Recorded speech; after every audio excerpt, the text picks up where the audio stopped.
Mexican, I'm Victor, and I'd like to go touch on some of the points just about the cost of the wall again. Customs and Border Protection reports that it costs $22.4 billion for the remaining 1,400 miles left of the uncompleted border. There's a total of the entire border, the U.S.-Mexican border is about 2,000 miles. To be exact, it's at 1,969 miles. I'd like to touch on some of the wages and amounts that we are already paying, which shows that all of these additional costs would be on top of what we have to pay already. On average, an average wage for a customs border agent is $75,000 per year on average, once again. And with 20,000 agents at the U.S.-Mexican border, that can very well add up. On top of these costs comes costs that we already, for machines and technology that we already use at the border crossings, such as X-ray machines.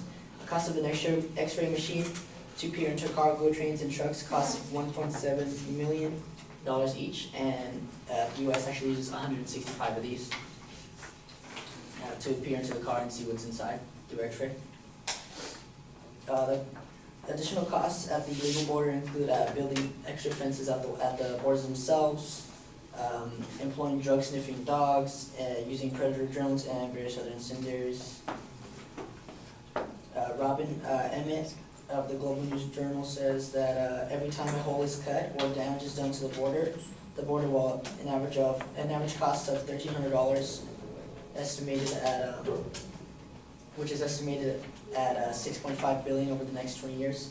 There's another account that we don't. Another factor that we do not take into account is the maintenance. Once again, $1,300 each time on average.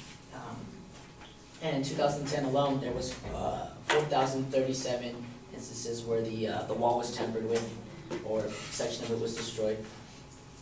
Completing the wall may increase security, but many more would have to be hired, adding to the billions already being spent. All at once again, would be costly, as my opponents have stated. But for such protection as a triple wall would increasingly add to the price. A simple wall will not stop all drugs, which is one of the main points that my opponents emphasized was drugs. There have been many instances, there's many different ways where they're getting drugs across, getting very, very smart with it. There's tunnels that people build. There's been instances where catapults have been used to shoot drugs across, landing on the other side or on our side. And as well, there's been boats and all sorts of things that our submarines would need to capture. So on top of all these added costs, you need to focus on getting these drugs to stop.